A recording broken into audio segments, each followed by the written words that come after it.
Hey guys, welcome back to the Second Time Lucky Mining channel. In today's video, we are going to have a look at the GPU mining statistics for the month of September. Yes, can you believe it? September is gone and we are now officially in the fourth quarter of 2022. If you do like the GPU content, please like the video or maybe consider subscribing to the channel. It will help me out a great deal. But enough of plugging my channel, let's get into the content.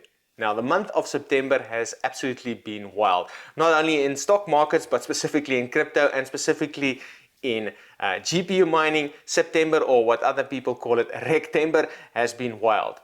What happened specifically in the GPU mining space, in case you are part of the 1% that's still mining Ethereum, so Ethereum, which was our cash cow for a very long time, moved away from proof of work to proof of stake, and with that there is now a lot of changes in the GPU mining space. Not only did we see massive spikes across various different algorithms, but profitability has gone to the toilet.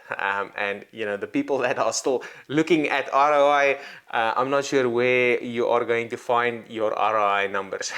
Personally, I think it's going to come way down the track, potentially 2025. And again, I am more looking personally for me at this specific point in time, how much coins I actually can accumulate. And personally, my house is super quiet. There's no rigs on at the moment. But enough of my personal stuff. This video, again, if you are new to the channel, focuses on every month I have a look at the GPU mining statistics at the end of the month and then compare it with what it was the previous month. And for that, I have a look at the HiveOS statistics. And yes, it's not perfect.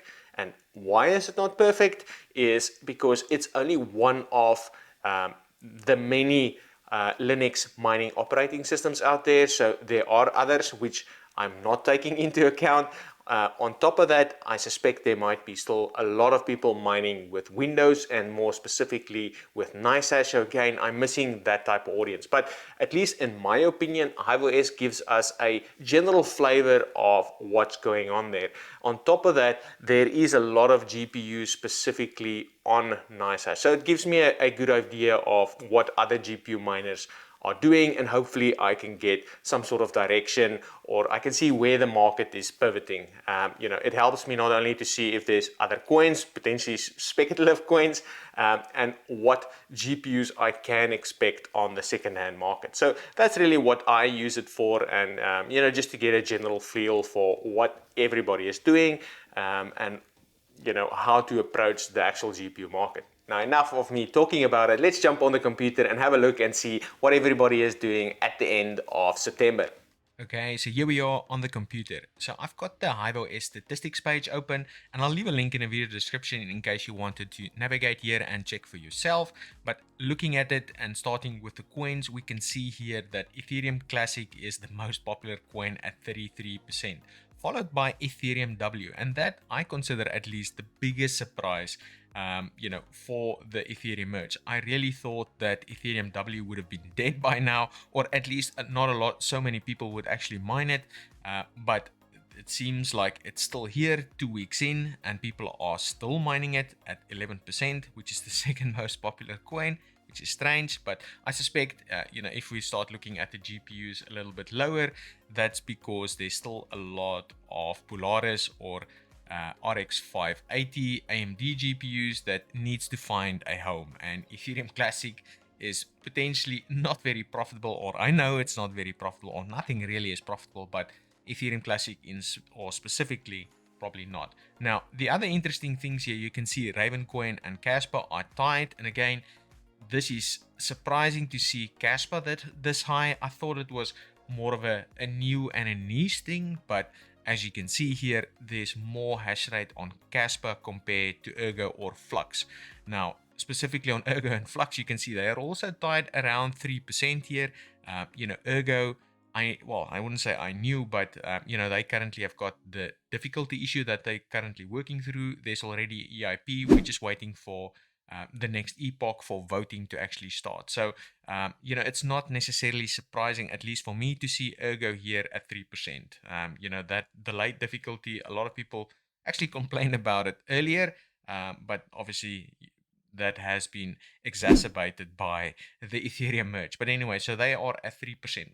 what I find interesting is the flux hash rate here. So I would have thought, even though flux hash rate has jumped considerably, it's still only accounting to 3%. So, that's what I find interesting on the coin front. Now, looking at the actual changes here, so this is sort of where we are. And if I jump to my Google Sheet here, you can see Ethereum has dived about 80%. Surprisingly, there's still 2% of the GPUs on Ethereum.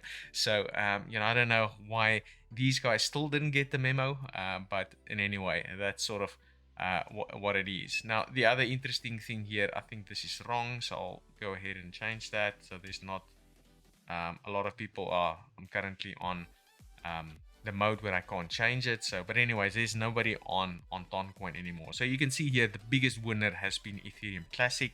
So they used to be about 3%. They are now about 32% or just below 33%. So they are the biggest gainer of the Ethereum merge, and it's not necessarily a surprise.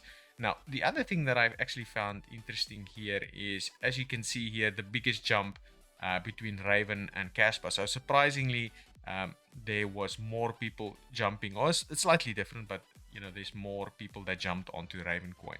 Now, as you can see here, ETH came out of nowhere and is now around 11%. So again, the biggest gainer here is Ethereum W and Ethereum Classic. And the surprises, at least for me, is the amount of people on Casper.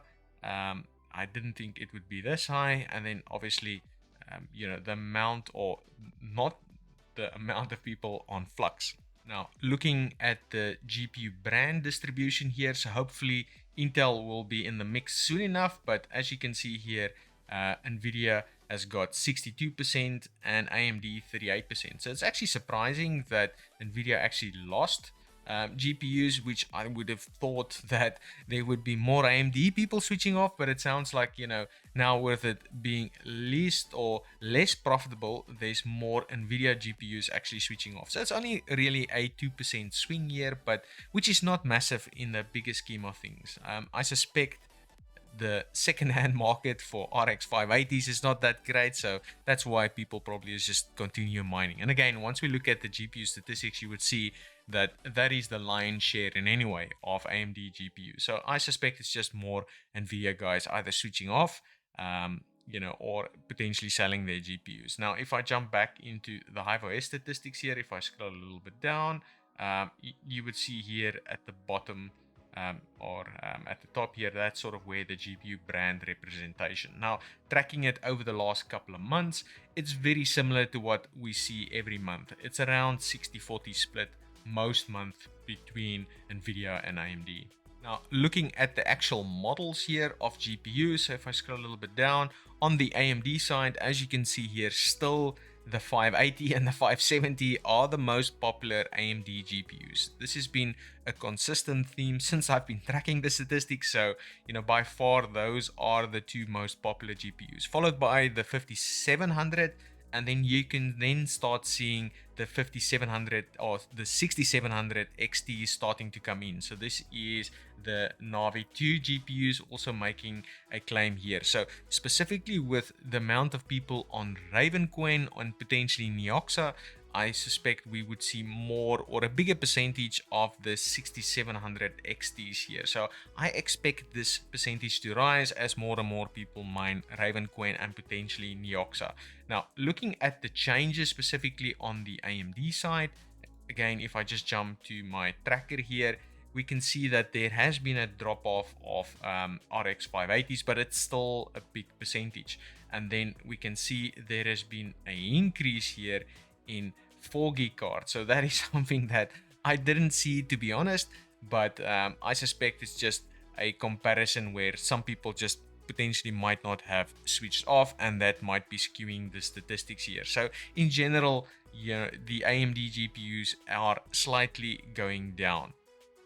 Now, looking at the Nvidia GPUs, if I just jump back to HiveOS just to give you an idea, the most popular Nvidia GPU is still the 1660 Super at 13%.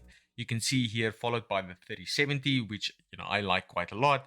And then we've got the 3060 Ti, the 2060 Supers, and also some LHR in the mix here. So as you can see here, the most popular GPUs on the Nvidia side is the ones that you would expect, right? It's the most efficient ones here. You can also see the ballers with the 3080s is also in the top 5 here. But if I have a look at the trend, so if I just go back to my trend tracking sheet here, you can see that the 1660 Super has dropped off a little bit, and I suspect, you know, they might become old and we would see an increase here of 3070. So again, that doesn't really surprise me. People that's bought the 1660 Supers or those TIs, you know, they probably had them for a long time and they've been hopefully paid off by now. So you know, that statistics doesn't really surprise me. The most efficient GPUs in general is still the most popular ones. The 3080 you know, is I guess the odd one for me to see here, but percentage wise it's slightly dropped off. Now lastly, I wanted to have a look at the actual miners. So if I just jump back to HiveOS and scroll a little bit down here, and as you can see, these are the most popular GPU miners, and as you can see here, it's actually a fairly distributed, to be honest. NB miner being the most popular, followed by T-Rex, followed by LOL miner, and followed by Team Red miner here. So as you can see, it's fairly competitive here in the miner space. And if I just have a look at the actual trends here, and then scroll a little bit down, so the biggest loser is still T-Rex, followed by NB miner, followed by Phoenix miner. And what has subsequently happened is LOL miner has gained a lot of traction. There's also a couple of new miners in the space. I wouldn't say new miners, but miners that specifically focus more on, as I can point it, the more niche coins. So something like BZ miner for Casper and dual mining and stuff like that, or like SRB miner is something else. Mini Z, which is sort of, you know, to be honest, I really only use for Flux.